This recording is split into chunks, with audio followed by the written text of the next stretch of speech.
Bonjour Monsieur Tejan, Bonjour, Monsieur Noah. vous êtes enseignant Oui, dans les structures de l'éducation et la formation technique et professionnelle. oui. Dans une salle de classe camerounaise, le rôle principal de l'identité culturelle des étudiants est-il vraiment pris en compte par le politique? Oui, sur cette question, je veux dire que les politiques éducatives camerounaises encouragent la prise en compte de la diversité linguistique et culturelle pour améliorer l'accès, la réussite et l'inclusion dans nos établissements scolaires. Alors, quelle est la stratégie la plus efficace pour créer un espace d'apprentissage culturel assez inclusif dans notre pays, le Cameroun? Je crois qu'au Cameroun, nous avons déjà la promotion des langues locales et la valorisation des expériences des apprenants, qui sont des leviers reconnus pour une éducation inclusive dans le contexte officiel. Et à cela, nous pouvons ajouter la création au sein de nos établissements des différents clubs. Nous pouvons avoir des clubs pour le multiculturalisme et même le vivre ensemble, pourquoi pas. Un enseignant a-t-il des compétences pour soutenir un étudiant en difficulté pour son ajustement culturel, venant par exemple d'une autre région ou d'un autre pays? Est-ce que l'enseignant a-t-il des compétences? Oui, l'enseignant est déjà formé comme un pédagogue et en tant que pédagogue, l'enseignant dispose des outils pour l'accompagnement de cet enfant. Il doit donc travailler auprès de lui et lui apporte un soutien pédagogique dans la prise en compte des besoins, avec une prise en compte des besoins et de la lutte contre la discrimination. Donc l'enseignant va jouer un rôle de tuteur auprès des élèves.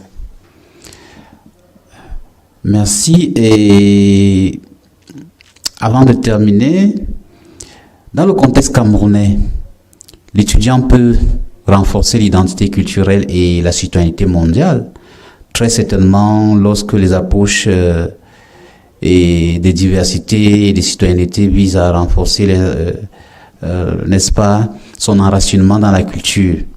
Mais est-il capable de participer de manière responsable dans un monde aussi diversifié?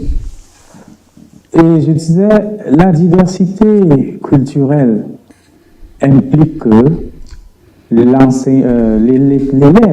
soit déjà enraciné dans sa propre culture, mais tout en restant ouvert au monde. Et cela a déjà été balisé par la loi d'orientation de 98 qui encourage les apprenants à s'enraciner dans leur propre culture, mais tout en restant ouvert à la culture de l'autre, c'est-à-dire en restant comme un citoyen international, un citoyen du monde entier.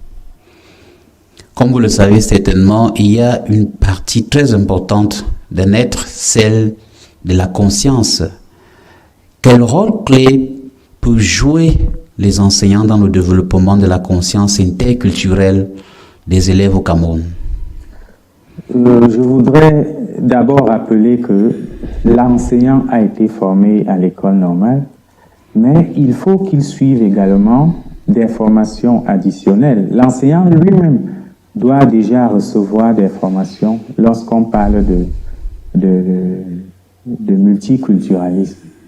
Il doit avoir une formation le capacitant à gérer ses enfants sans les frustrer. Lorsqu'on parle de l'inclusion, il s'agit de tenir compte des divergences, des différences, voilà, des différences interindividuelles.